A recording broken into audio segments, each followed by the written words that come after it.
as a company, flexible working was something that we'd done for years. We've always had a flexible working and start and end time to a day. So you can start any time up to 9:30, you can finish any time after 3:30. Nobody works on a Friday afternoon. It was already very flexible in working hours, and it was also very flexible in working sites as well. We've got a lot of sites across the UK, and it was acceptable for somebody to work at a different site for whatever reason, but normally it was because they were visiting somebody there, having a meeting with them. So really we wanted to concentrate on the how to work differently, be smart as well as flexible. And it was all about, for us, capturing that different mindset, getting the ownership of the deliverable into the team, and for the team to think about how they wanted to deliver their customers' needs. Not about us saying, well, you can come and go as long as you're in this fixed time frame, as long as you're on that site, as long as your boss knows where you are.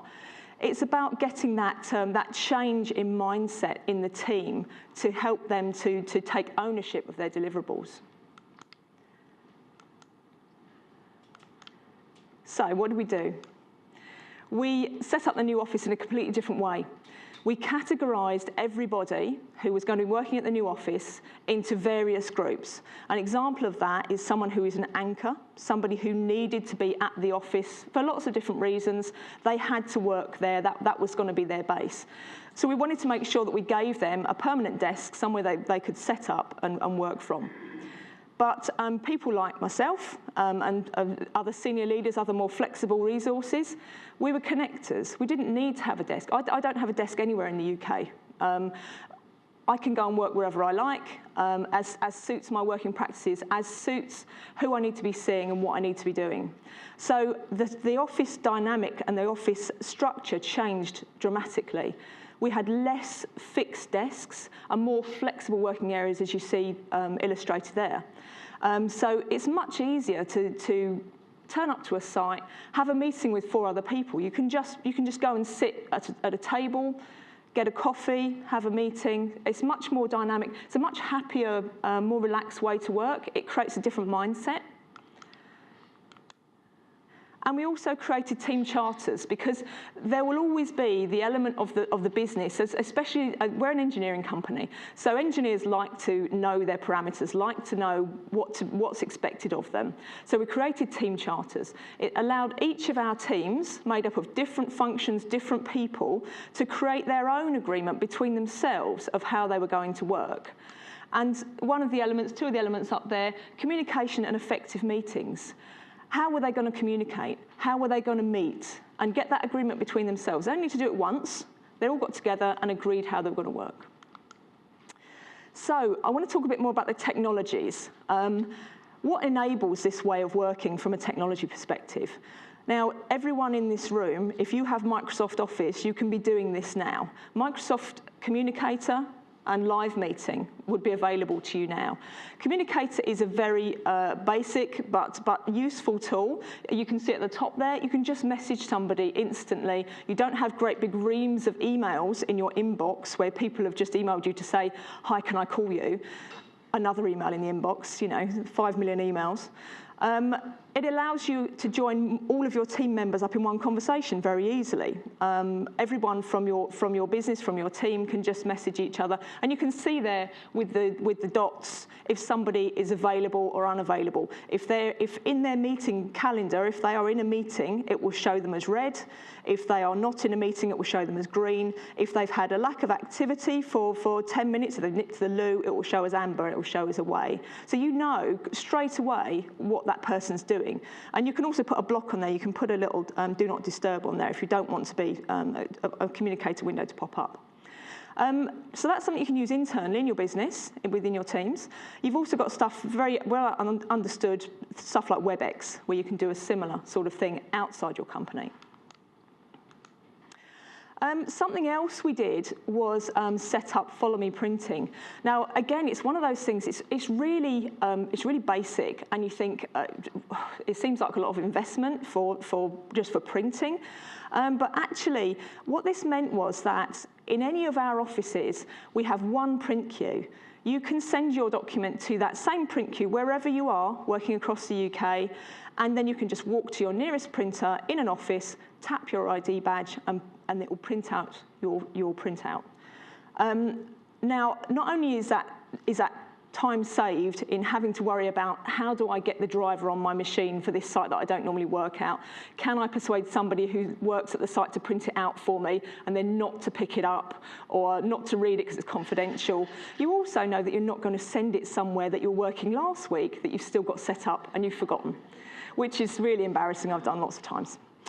And of course, meeting room tablets. Again, another very simple thing. Putting tablets outside all the meeting rooms in Green Park. When I first saw it, I thought, God, that's got to be a lot of money. Tablet outside each meeting room. But actually, it's brilliant. It saves such a lot of hassle. What we were finding previously was that meeting rooms will get booked up years in advance. I'm not exaggerating there. Our PAs would just literally set up reams of meetings for the next year in a meeting room, so they knew they definitely had a meeting room for that important meeting that happened every month. And of course, if that meeting was cancelled or moved, it wasn't always guaranteed that meeting room would be freed up again. So we used to walk around the site and see lots of meeting rooms that were apparently fully booked, but nobody was sitting in them. And we had teams of people marching around with their bags, trying to find a meeting room, but they're all apparently unavailable. So with these tablets, what it allowed us to do, not only could we see at a glance, if you look at a bank of meeting rooms, you can see from the red and green lights which ones are occupied or not occupied.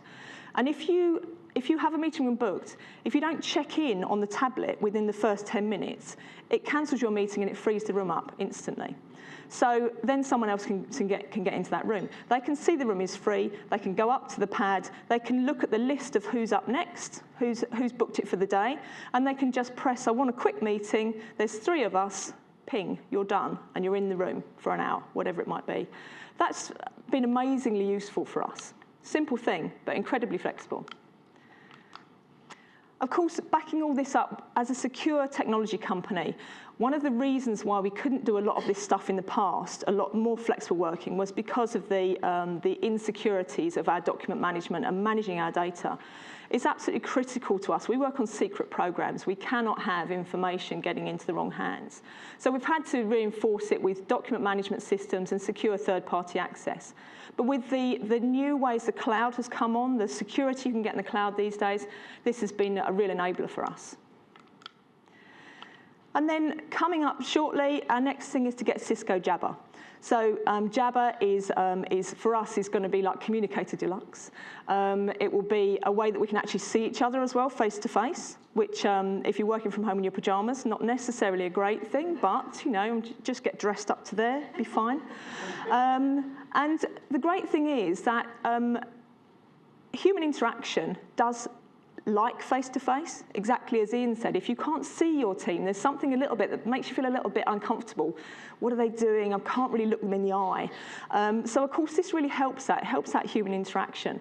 And as a French-owned company, Thales, one of the cultural differences is that in France, it's kind of the expected norm that if you're meeting someone for the first time and working with someone for the first time, you go and you meet them and you look them in the face. Now, going over to Paris every time I need to start working with someone new takes a lot of my time. So with this, I don't have to do that anymore, which is great. And of course, we created something that's like WhatsApp. Thales Citadel is like our version of WhatsApp. Again, we needed to be very secure. So that really helped us, again, to create that little WhatsApp-type community within our teams on our phones. The next things we've got coming, Polycom. We're going to upgrade all of our video conference suites. We've had video conferencing for years. I'm sure a lot of you have got video conferencing. But if you're anything like me, it can get quite outdated very quickly. It can be unreliable. It can be grainy and really not a pleasant experience. You can spend 15 minutes trying to set the thing up. So we're upgrading the video conference suites to help us with that, because it's still a medium that people like to work over. And the thing that I'm really excited about is telepresence. Now, we haven't got this yet, but I'm very excited to see this. This is a virtual meeting room. So it should be like sitting at the same desk, but in different locations. I'm really excited about that. I think it's going to be a great way of working. So what are our challenges? We're already smart working. We already have a significant amount of smart working. We want to be 100% smart working by the end of 2019, aiming for 60% by the end of this year. We're on track to do that. And it's creating a whole different environment. We've done this over a very short space of time. I've got somebody who's come back to work from maternity leave, and she was terrified about the fact she was still feeding her baby. She was still having restless, sleepless nights and all sorts of traumas with a new baby, as we all have.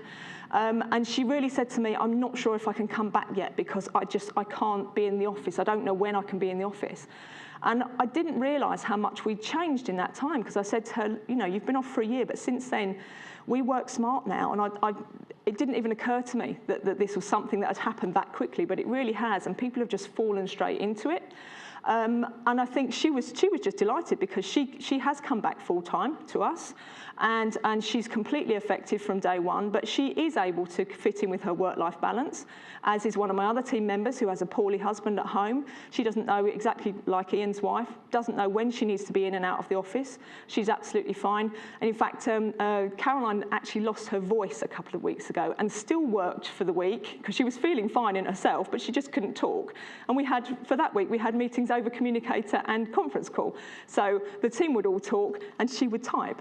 And luckily she's a fast typer, so that was good. But it is all about building trust. It is about working differently. We will still have security issues. We will still have location issues for those people who are doing things like production line work. They have to be with the production line, unfortunately. That's just a fact of life. But we've seen that it's going down really, really well. Our employees absolutely love it. They are able to take more responsibility for their own output.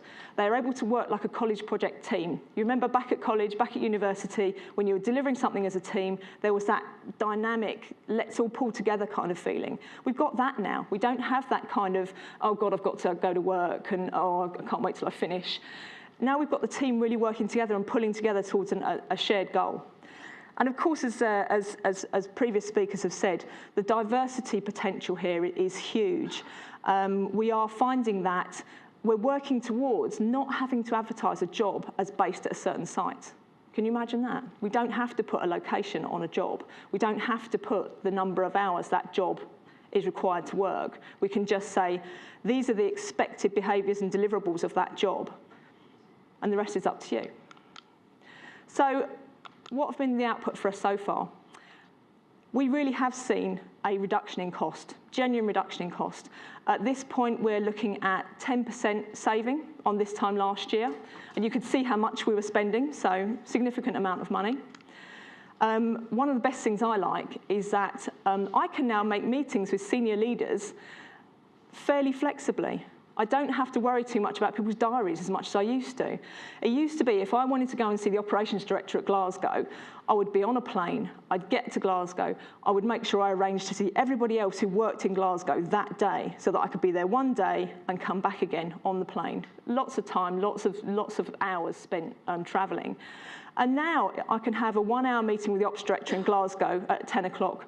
I can have another meeting with the ops director in Belfast at 11 o'clock. It's just so easy, it's just so much more flexible. You get more done with less effort. And of course, everyone's happy. Our employees are happy, the managers are happy. It's just created a completely different mindset and a completely different way of working.